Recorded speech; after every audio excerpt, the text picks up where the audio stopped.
এই আহাজারি ঢাকা মেডিকেলে মিরপুরের আগুনে হতাহতের খোঁজে এখানে অপেক্ষমান তারা। তবে মরদেহ শনাক্তে সেখানে নেওয়া হয়েছে ডিএনএ পরীক্ষার প্রস্তুতি।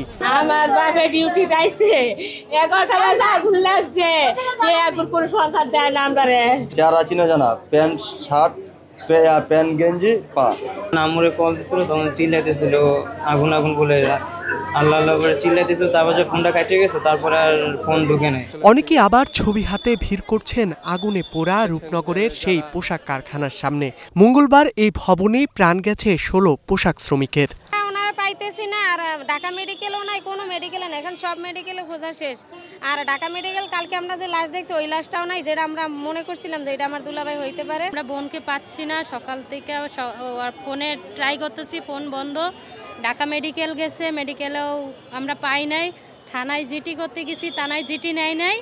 আমরা আবারও ওই জায়গায় আসলাম, এই জায়গায় এসেও কিন্তু খবর পাইতেছি না। বুধবার দুপুরেও কেমিক্যালের গুদামটিতে ছিল সাদা ধোঁয়া, ছিল বিস্ফোরণের শঙ্কা। নিরাপত্তার স্বার্থে বন্ধ ছিল আশপাশের অফিস কারখানা। ভিড়তে দেয়া হয়নি উৎসুক জনতাকেও। ইফেক্ট হবেই, শ্বাসনালীতে বলেন, যাই বলেন।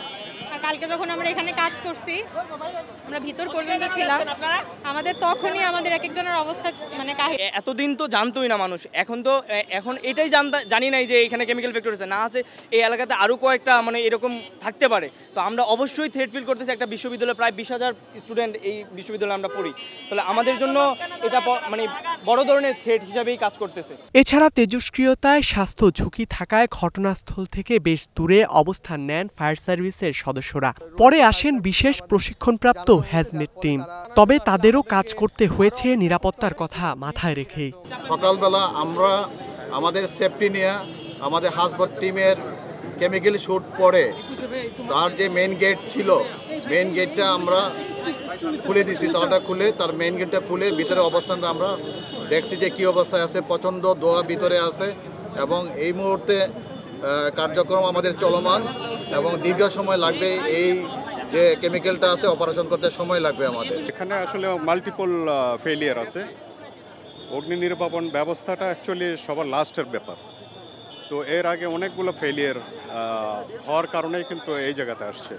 কেমিক্যালের যে সেফটি, এটার অনেকগুলো ধারা আছে, সেফটি প্রসিজার থাকতে হয়। তারপরে এটা রেসিডেন্সিয়াল এরিয়ার ভিতরে থাকতে হয় না, এটার একটা স্পেসিফিক রিকোয়ারমেন্ট আছে। এগুলো কিছুই ফলো করা হয়নি। তো এখানে আসলে খুঁজলে অনেক কিছু বের হয়ে আসবে। কলকারখানা অধিদপ্তরের যে প্রোটোকল, এই প্রোটোকলের মধ্যে কেমিক্যাল ফ্যাক্টরির জন্য বিশেষ কোনো ধরনের জুরিসডিকশন নাই। এটা হচ্ছে একদম মেইন পয়েন্ট। পরে ঘটনাস্থল পরিদর্শনে আসেন সমাজ কল্যাণ উপদেষ্টা। এ সময় হতাহতদের পাশে থাকার আশ্বাস দেন তিনি।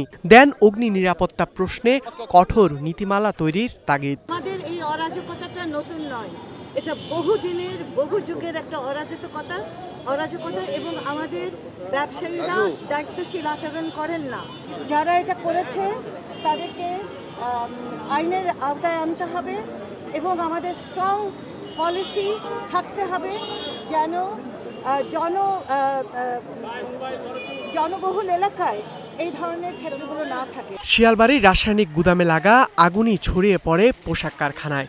সে ঘটনা তদন্তে কমিটি করেছে শ্রম মন্ত্রণালয়। আপনাদের সবার কাছে আমাদের বিনীত অনুরোধ থাকবে যে সিনসিকোড যে পর্যন্ত দেওয়া আছে ওর ভিতরে আমরা কেউ প্রবেশ না করি। রাজধানীতে এমন অগ্নিকাণ্ড নতুন কিছু নয়। এ সকল ঘটনা ঘটার পর প্রশাসন থেকে জানানো হয় অনুমোদন ছিল না এ সকল প্রতিষ্ঠানের। এরপর দেশব্যাপী কয়েকদিন চলে নানা আলোচনা সমালোচনা। এরপর সময়ের সাথে সাথে সব যেন আবার হাওয়ায় মিলিয়ে যায়। যদি কর্তৃপক্ষ সঠিকভাবে সচেতন হয়ে তাদের দায়িত্বগুলো পালন করত, তাহলে হয়তো নতুন করে আর এমন প্রাণহানি দেখতে হতো না নগরবাসী। ধ্রুব ইকরামুল, স্টার নিউজ, মিরপুর, ঢাকা।